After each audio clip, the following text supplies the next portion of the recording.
And sometimes it's just customer preference. Some people like turbines, some people like engines. Yeah.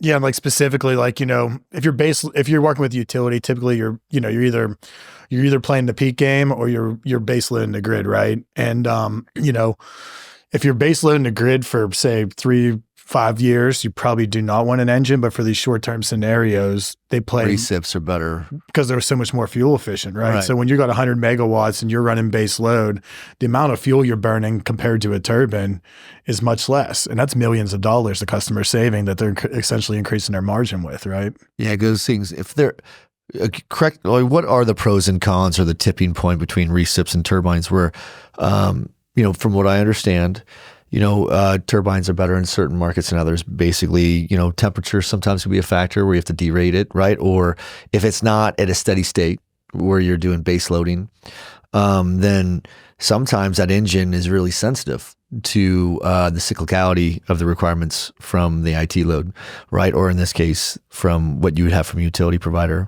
And that peak shaving swing shifts could be really hard for it, right? So unless it's heavily loaded and stable in a cool environment, they're less ideal than what a reciprocating engine could offer you with more versatility and agility and flexibility in the way that you could use it as an application. Is that about right? You're learning quick, huh? Well, I've had to have enough nerds on here. Look, I went to public school. If you've been listening, I've been on the West Coast, so I have to learn everything I can about these things. And I've gone to a couple conferences to try to learn, but I'm trying to figure out where that sweet spot is, you know, where it really applies to our vertical, right? Because our vertical will be entertaining two clients.